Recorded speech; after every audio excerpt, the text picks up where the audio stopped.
Hello and welcome back to our series on C.S. Lewis' book Mere Christianity. In our previous episodes, we discussed the importance of the law of human nature and the existence of a moral lawgiver. Today, we will be exploring Chapter 2 of Part 4, titled, The Three-Personal God. Did you know that C.S. Lewis initially struggled with the concept of the Trinity? But after much thought and contemplation, he came to believe it was essential to Christian doctrine. So, let's dive in and see what Lewis has to say about the three-personal God. The three-personal God. In this chapter, Lewis begins by explaining the concept of the Trinity, which is a central tenet of the Christian faith. He argues that the Christian God is unique because he is not just one person, but three persons in one being. Lewis uses several examples to help us understand the concept of the Trinity. He compares God's three persons to the three dimensions of space and to a musical chord made up of three notes. Lewis emphasizes that while these analogies are imperfect, they help us to grasp the idea of three persons in one God. Lewis also explains that the three persons of the Trinity have different roles. The Father is the Creator, the Son is the Redeemer, and the Holy Spirit is the Sanctifier. However, Lewis emphasizes that each person is equally God and that they work together in perfect harmony. Now, let's look at some quotes from this chapter to help us understand the three-personal God. Quote 1. You know that in space you can move in three ways, to left or right, backwards or forwards, up or down. Every direction is either one of these three or a compromise between them. They are called the three dimensions. Page 134.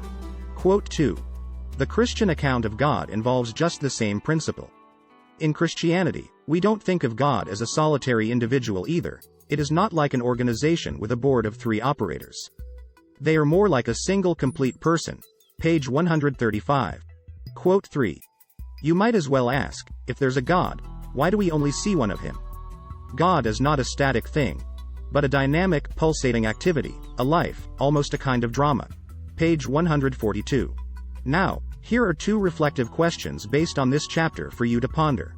How do Lewis' analogies help you understand the concept of the Trinity? Why is it important to understand the three-personal God as a dynamic, pulsating activity rather than a static thing? Pause the video and think about the questions. Did you pause it? Well done. Lewis' analogies help me understand the concept of the Trinity by illustrating that while there are three persons, they are one being. The three dimensions of space and the three notes of a chord show that three things can be united to form one thing. It is important to understand the three-personal God as a dynamic, pulsating activity rather than a static thing because it emphasizes that God is not just an abstract idea but a living, breathing being who is actively involved in the world. It also shows that the Trinity is not a fixed entity, but rather an ever-changing relationship between the three persons. That concludes our discussion on Chapter 2 of Part 4 of Mere Christianity. We hope you found it informative and thought-provoking. Please don't forget to like, share, and subscribe to our channel for more content like this. Before we go, here's a quick recap of the key points we discussed today. Lewis uses various analogies to help us understand the concept of the Trinity, and he emphasizes the importance of grasping the distinction between God's essence and his relationship within the Trinity. Through these analogies, Lewis invites us to contemplate the complexity and beauty of the divine nature. We explored the significance of making and begetting, shedding light on the eternal relationship between the Father and the Son.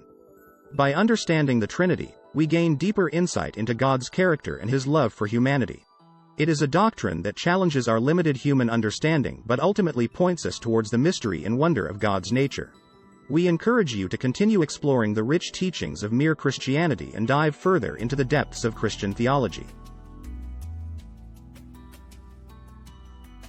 Stay connected with our channel for more enlightening discussions on faith, doctrine, and Christian living. Remember to like this video if you enjoyed it, share it with others who might find it valuable, and subscribe to our channel to stay updated with future videos. Your support helps us reach more viewers and spread the message of Christianity. Thank you for being a part of our community. Until next time, stay blessed.